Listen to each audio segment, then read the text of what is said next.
За сайн уу манайхан. Нүд ирэмхийн зуур зуны цөөхөн өдрүүд шувтарч наадмын дараах бензингүй өдрүүд сошиал галзуурал талцал хуваагдал зах зээлийн хямрал хичээлийн шинжил намрын бэлтгэлгээд хэдүүлээ бол өчнөөн асуудлын ард гарч гад чадлаараа зүтгэж байна да тий.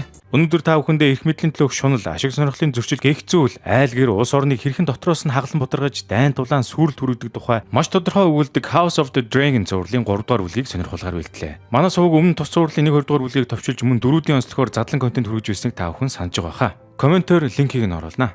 Game of Thrones зураг дууссан ч фэнүүдийн хувьд Westeros-ийн ертөнц үргэлжилсээр байна. Энэ бол House of the Dragon зураг юм. Бүр сайн ярил Game of Thrones дээр гардаг олон янзын луунууд энэ зураг дээр гардаг бөгөөд луунуудын тулаантай бол үнэндээ ярих юм байхгүй гэж байгаа. Үзэг хүмүүстэй товчхон дуулахад луу хөлөглөгч Targaryen удмынхан түүхэндээ хамгийн хүчрэг байх үедээ дотроо 2 хуваагдан хагаралтан бутрах бөгөөд хаан ширээний төлөө гал гарч цус урсан тэмцэл тэдний дунд өрнөн. За тэгээд дайчдтайгаа луунуудтайгаа тулдаг солиотой үйл явдлыг энэ зураг маань тултал нь харуулах болно.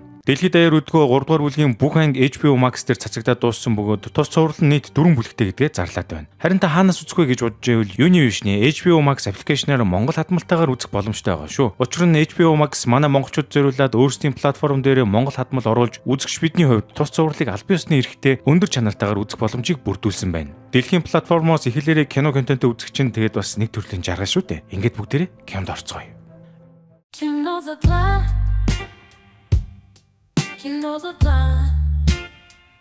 Эхлээд бүгдээрээ House of the Dragon цувралын эхний 2 бүлэгт гардаг үйл явдлыг товчхон сэргээе. Game of Thrones-ийн үйл явдлаас бараг 200 жилийн өмнө Targaryen-ууд Westeros-ийн эзэнт гүрнийг захирч луугийн хүчээр хаан ширээгээ хамгаалж байсан үеэс энэ түүхийг хэлдэг. Targaryen-ууд бол эртний Valyria хэмээх эзэнт гүрнээс гаралтай лууг номгруулан унж чаддаг цөөн гэр бүлүүдийн нэг юм.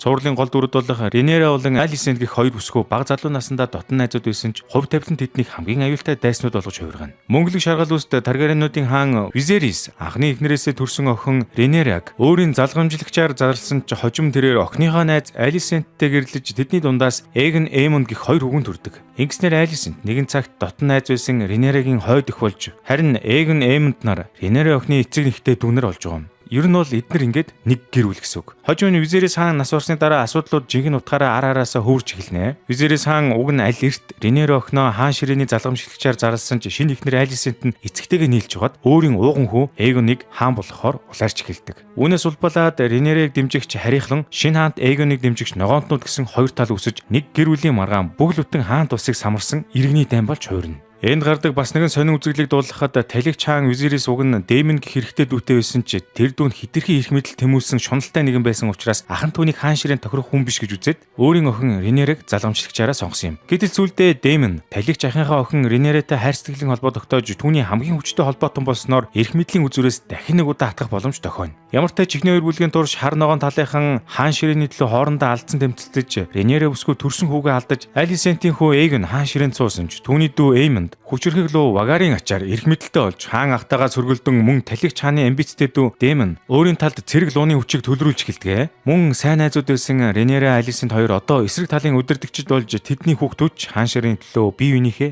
дайсан болж. Ер нь бол энэ тэмцэл хэн хэдэн луг өөрийн талд байлгаж чадах вэ гэдгээс ихээхэн хамаарч байгаа юм. Энэ дайн цааш хэрхэн өрнөхийг олж мэдхийн тулд одоо хэдүүлээ 3 дугаар бүлэг рүүгээ өнгөцгөөе. 3 дугаар бүлэг эхлэхэд сарны уулсын бүс нутагт Daemon-ы өмнөх эхнэрээс төрсэн Rhaena гэх бяцхан охин хинт захирагддаггүй айхтар догшин хоньны улгаач нэртэй луугийн арга ивийг олж угаад дээр нь мордож дүнгнөө. Энэ бяцхан Rhaena-гийн хувьд бол агуу том амжилт юм аа. Учир нь өөрсдийн байр суурийг луугаар хөмждөг гэр бүлийнхэн дундаа үргэлж охирогдсон мэдрэмжтэй амьдарч ирсэн Rhaena-г хоньны улгаач гэдэг энэ луу ядчил дээрээ гаргаснаар олон жилийн найдлага тасарсан хүлээлтт нь цэг тавьж байгаа бололтой. Энэ үеэр нийслэл хот King's Landд юу болж байна гэхээр Alicent-ийн баг хөө Aemond ордноор эргэлдэж байгаа бөгөөд гэнэт хэл сураггүй алга болсон хаан ах Aegon-о хайж эхэлдэг. Гэтэл хаан ах Aegon сүүлд дүүгийнхээ луунд бут нэргүүлээд битүү түрэгдэж хүн танихын эцгүй амтан болчихсон өөрийн зөвлөх Larys-ийн хамтаар хааныг тийш нууцаар зүгтааж явна харагдана. Юун хаан ширээ мэрэ зүгээр л амьд үлдэж чадвал их юм шүү дээ чааваас. Энэ үеэрээ тэд харын талынхан буюу хатан хаан Rhaenyra-гийн захирдаг нутагт хөл тавих болоход Targaryen-ийн харуулын цэргүүд тэднийг байцсан хаанаас хаа үрч яваа ямар зоригтой хүмүүс гэдгээ нотлохыг мөн хатан хааны нэр дор сөгдөж мөрөх шаардлага тавьдаг. Гэтэл Эйгэн гэж нөхөр ямар байдалтайгаа мэдсээрэж яасан ч тэгж чадахгүй гэдээ пэдэлтэж гарлаа шүү. Өөрийнхөө ялагдлыг хүлээн зөвшөөрөөгүй л байгаа болтой. Гэтэл түүний зөвлөх Ларис иймэрхүү зөрүү зан үхэл рүү хөтлөн гэдгийг маш сайн мэдэж байсан тул шууд Эйгэний үнд дүрхийг харуулын зэргүүд дэлчиж мууч сайн ч тэтмэж ширээд явж байгаа хаан хүн гэдгийг нотлоод амьд үлдэхийн тулд тэдэнтэй хилцээр хийж хатан хаан Ренерагийн байрлаж буй Dragon Stone руу Эйгэнийг амьдаар нь хөргөж авчихаар болдог. Ийхүү саяхан төмөр сэнтий заларч байсан Эйгэн одоо л өөрийнхөө хамгийн том дайсны олзны хүн болж байгаамаа. Энэ зур Dragon Stone-д Ренера хатан маань саяхан ажиллаад бутсан хуучны найз Алисентийн тавьсан саналны талаар эргцүүлээд байж байлаа. Алисент маш их эрсдэл гарган байж энэ хүртэл эрэхтэй баг инх тайвны хилцээр үйлдсэн юм уу та. Алисентийн санаа нь дайнд цус баг урсгахын тулд баг хуу Эймондыгоо удахгүй болох дайнд явсан хойгоор Ренерагийн хүмүүсийг ордондоо нэвтрүүлж ямар ч хүч чадалгүй болсон Эйгэн хаан болон түүний сэнтийг тэдэнд өгөх юм гинэ. Үүнийхээ төлөө Алисент өөрийн төрсөн охин Хелена болон Зэ охин Жигэрэ нартайгаа аюулгүй үлдэхийг хүсэж байгаа бөгөөд ингэснээр энэ ядаргаатай дайнд тулаан бараг цус урсахгүйгээр төгсөх боломжтой байж. Үүнийг сонсон Ренерагийн том хүү Джейс ингэж байгаа юм. Энэ бол өргөш шүү. Хитрхи эрсдэлтэй төлөвлөгөө байна гэж эсэргүүцдэгч Ренера аль хэдийн шийдчихсэн 2 хоногийн дотор нийслэл рүү хөдлөн гэдгээ зарлж байгаа юм. Нөгөө талд Алисент холын аяллаасаа сая нэгэн буцан ирж хааны ордонд хөл тавилаа. Тэгтэл ордны байдал бүр нэг хөл толгойн мэддэхгүй болсон байв. Учир нь одоогийн хаан Эйгэн алга болсон тул амбицаа барьж дийлдэггүй Эймонд дүүн ахыгаа хаан ширээг орхиод зогцсон гэж үзээд өөрөө төмөр сэнтэд залран сууж байгаа тэр. Өөрөөр хэлбэл ахыгаа үгсэн эсвэл хаан сэнтийгээсээ татгалцсан гэж бодоод өөрийгөө хаан хэмээн тунгаглаж байгаа юм. Гэвч өчнөө нууц хилцээр хийгээд ирсэн Алисентд энэ хуцтмал байдал нь үнэндээ гинтийн цохилт болж байгаамаа. Дээрээс нь Ренерагийн талтай хийх томоохон тулаан удахгүй болох гэж байгаа учраас Эймонд өөрийн хүчирхэлөө Вагарыг дайчлан дайснаад арах цаг ирсэн гэж ээжтэй томров. Түүнчлэн хамаатны ах Ормонд нь 15,000 цэрэгтэйгээр нийслэл рүү ойртож байгаа мөн Вестеросын хамгийн хүчирхэг айрамтай язгууртнууч тэдэнтэй хүч авсарч дайсны талын далайн бүсэлтийг сэтлэхээр 3 хотын хамтарсан асар их усан плот хөдөлсөн байгаа гэдгийг хэлж ногооднууд газар дээрч усан дээрч дайнд бүрэн бэлтгэж гисэн тодорхой болов.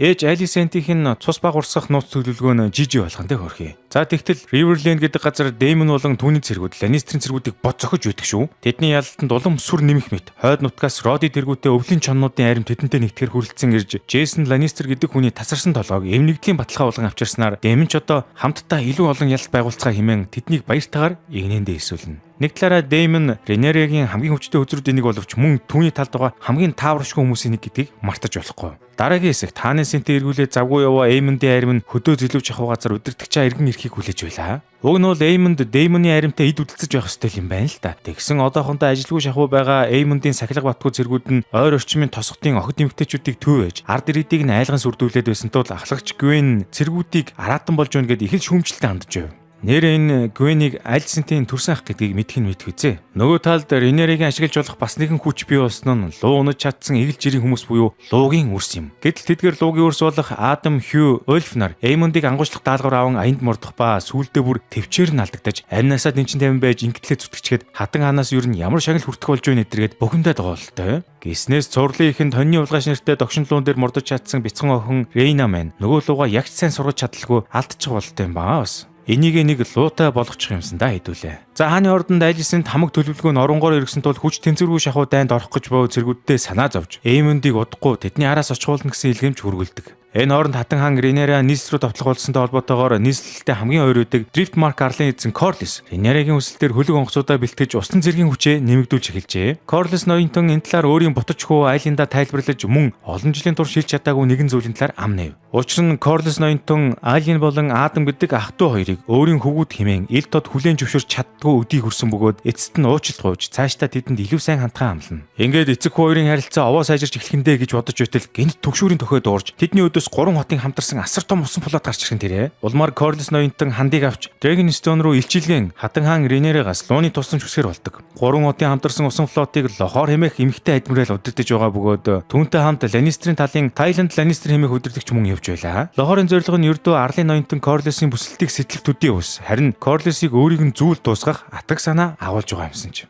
Үзэг цэлэгтүүд бидэнд бяцхан Рейнаг харуулна. Тэгтээ саяхан Рейнаг авч ичгээд алга болсон өнөх хоньны улгаач нэртэй лууч нь буцаж ирээд хэдэн үгсэн хонь амнаасаа гулгаж гаргаснаа галаар түргэж бараг Рейнад хоньны шарсан мах гэдэг хоол хийж өгöd байгаа юм да хаашийн. Ямар тач Рейна маань хоньны улгаач гэдэг лууныхаа итгэлийг эцэст нь олж авсан бололтой хөрхий. За харин хааны ордонд Алисент маань Эймонд хүүтэйгээ ганцаарчлан уулзаж Ренераг удахгүй аимшигт луунуудынхаа хамтаар нийслэл рүү товтлох гэж байгааг сануулад энд үлдвэл амь насанд нь аюултайг сануулж Эймондыг зүгээр л харны хаалт байгаа арим дээрээ очиж Дэймондтэй байлдаад байж хэмээн зөвлөнө. Эймонд Жэйжийнхээ зөвлөгөөг хүлээн авч вагаар луугаа унаад хааны газрыг орхин явахаар болдог. Гэхдээ л энэ ээж хүү хоёрын харилцаа нэг тийм жихүүц төрөм санагдаад байгаа юм да. Энэ зур харан хаалт цайзын орчимд хизээ Эймондтой нүр тулхаа мэдгүй хүлээлтийн горимдуугаа луугийн өрсүүд дээр нутгийн шулмас Айлис үрч ирээд ингэж юм. Цаан чинь маш том тулаан болж байна. Та нарын тусламж яг одоо хатан хаанд хэрэгтэй байна гэж анхааруулдаг. Ер нь бол нөгөө усан дээрх тулаан аль хэдийн гамшигын түвшинд хүрсэн байлаа. 3 хотын хамтарсан усан флот Кордис ноёнтны бүсэлтийг сэтгэлээр довтолж өгөх талаарх мэдээ хүлээн авсан хатан хаан Ренера өөрөө луугаа өлөглөж тулдаанд оролцохоор шийддэг. Гэтэл хүү Джеймс нь ээжигээ тулаанд орж ам өргөжчүүл харийнхны тал бүгэлдээ ялагдл хүлээн хэмээн сэрэмжилж сүүлдээ бүр ээжигээ өргөнд төвж орхиод өөрөө Бэлэг хамтар луу өлөглөн тулдаанд оролцохоор шийднэ. Мэдээж өргөндөө чойжлогдсон Ренера галзууртлаа уурлаж байла. Ингээд Джейс Бэлэг хоёр урд өмнө байгаагүй томоохон далайн тулдаанд оролцож эхэлнэ. Эхэндээ Джейс Бэйлэ хоёрын луунуудын хүчээр 3 хотын хөлөг онгоцуудыг галдан шатааж дайсны флотод ихээхэн хохирол учруулж чадсан ч лохоор тэргүүтээ усан флотын зүгээр сусангүй. Тэд лууны өдөс тусгаалan бэлдсэн асар том дэгээ гинж бүхий харавдаг зэвсгүүдээр довтолж Джейсийн луу асар том зангуу ноногдож далайн гүн рүү татагдан жив хавилд орно. Тэгтэл ашгүй Бэйлэгийн луу далавчаараа зангууны осыг тасдаж дөнгөдөг. Энэ үеэр Корлес болон Лохор нарын тулаан ширүүч хөлөг онгоцнууд хүчтэй мөргөлдөн дайн тулаан улам ирчиг авах үеэр гинт шинхэн луутай болсон Рейна охин хоньны улгаач лугаа хөлгөсөөр тэдний зүг хүрээд ирлээ. Энэ бол Рейнагийн хувьд өөрийн жинхэнэ лууны эзэн болсон гэдгийг харуулах боломж байсан гэдэж хоньны улгаач анханасаа Таргариенуудын ордонд өсөж хүний гарт тасаагүй зэрлэг луу байсан учраас дайсан холбоотон хоёроо ялгалгүй аль аль руу галдаж бөөн гай тарж эхэлдэг. Бүр өөрийн талын луунуудаа хүртэл дайснаа гэж андуураад довтолчих жоох шиг. Усан дээрх тулааны хувьд нэг мэдсэн хоёр командлагч хоорондоо уулзраа таарсан ан ман үдэлцэж сүүлдээ хоёулаа ус руу унж орхилоо. Корлесийн хүү Айлын эцгээ аврахын тулд араас нь өсөрж Лохортой усан дор тулдан эцэст нь түүнийг устгаж чадна. Харин Корлес хайцсан тодорхойгүй болж ор сураггүй алга болсон байлаа. Ингээд тэнгэрт луунууд түргэлцэж усанд хөлөг онгоцууд шатаж далай тэнгис тэр чигтээ там болон хойров. Инх замбраагүй байдлын үеэр Джейсийн луу дахин нэг удаа занганд өртөж энэ удаа Джейс луугаа аварч дийлсэнгөө хүн шаргацсан луун далайн гүн рүү живлээ. Джейс арайхийн имэйлнээсээ салаад усны мандал дээр гарч иртэл дайсны арууч түүнийг олж хармагцаа. Битүү сум тавьж эхлэн тэр. Ийхүү Таргариенчүүдийн хаан Ренерагийн ууган хүү хаан Сентиг залгамжлагч Джейс харамсалтайгаар ам өргөдөв. Нэгэн цагт баг хүү Люка алдаж байсан Ренера одоо ууган хүү Джейсээ ч мөн алдаж байна. Джейсийн хувьд өөрийн амийг үл хайрхаран ээжигээ дайнд оролцуулахын тулд тулдаанд орсон билээ. Энэ тулдаан өндөрлөхөд дайсны өдөртөгчийг буулгаж авсан учраас Таргариенчүүд ялалт байгуулсан мэт харагдах боловч үнэндээ тэдэнд маш том гар цохирол тохиосон юм. Джейс үгүй боллоо, Джейсийн луу Вермакс үгүй боллоо. Дрифтмарк Карлын эзэн Корлесийн хувь тавилан тодорхойгүй үлдэж Тэнгисийн флот ч асар их хохирол амслаа. Бяцхан Рейна олон жил мөрөөдсөн луугаа эцэст нь олж авсан ч туршлага нингэн тэрээр луугаа бүрэн захирч чадах хэсэг нь одоо бол асуултын тэмдэг хэвээр байна. Эгэн хаан Сентигээс холдож дайсныхаа гарт озлогдсон бол Эймонд ахыхаа оронд хаан Сентиг заларсан ч гэр бүлийнхэн түүнд улам бүр итгэл алдарсаар л байна. Хатан хаан Ренера амьд үлдсэн ч хамгийн хайртай өрөө ирээдүйн хаанаа алдчихлаа. Хэн хаан болох вэ гэдгийг шийдэх энэ дайн тулаан сүулдэ бүглүтэн гэр бүлийг нэг нэгээр нь залгиж тэднээс амьдрал ирээдүй хайртай хүмүүсийг нь булааж эхэлж байна. Хэн ч ялсан бай эцтэй амьд үлдсэн хүмүүс л хагцад зовлонгийн тойрогт тунж үлдэхэндээ. Ерөнхийдөө энэ зохиолдол луун хүмүүсийн гаршуулж тэжээдэг зүгээр нэг амьтан биш. Харин хаан ширээ, цэрэг арим, эрх мэдлийн бэлэгдлээжээ. Өөрөөр хэлбэл хэн хаан болохын заримдаа хэн хууль ёсны өв залгамжлагч болох вэ гэдгээс илүүтэй хэн ямар луг өөрийн гартаа оруулж чадах вэ гэдгээс хамаарч байгаа юм. Мэдээж энэхүү луугийн эзэнт гүрний үйл явдал нь бодит түүх биш ээ. Жорж Мартины 2018 онд гаргасан Галбаат цус номноос сэдвлэн бүтсэн House of the Dragon цуврал нь Westeros хэмээх зохиомжтой ертөнцийн түүх бөгөөд Таргариенуудын дотоодын эрх мэдлийн тэмцэл хийгээд хожим лууны бүжиг хэмээн нэрлэгдэх иргэний дайныг өгүүлдэг. Энэ ертөнцийн дүрслэлд түүхэн болоод олон соёлын өнгө аяс шингэсэн байх нь бий. Таргариенчүүдийн мөнгөлөг шаргал ус, луу, нутаг орны дүрслэл нь уран зөгнөлт боловч Европын дундад зууны язгууртны соёл, хаан засаглалын түүхтэй хосолсон байна. Харин хувцс архитектур зэвсгэн шийдэл нь дундад зууны Европын, Византийн болон бус эртний соёлын элементүүдийг хольж ашигласан байдгаараа онцлогтой. Тиймээс энэ бол аль нэг бодит үндэстний түүхийг хуулбарласан бүтээл биш, харин түүх соёлын олон талт төлбөрүүдээс хэв маяга боловсруулж авсан уран зөгнөлт бүтээл юм. За цуврал таалагдсан бол та бүхэн маань 3 дугаар бүлгийн үндсэн ангиудыг аль биесны эрэхтэй өндөр чанартайгаар Univision-ийн HBO Max аппликейшнээс Монгол хадмалтайгаар хүлээн авч үзээрэй.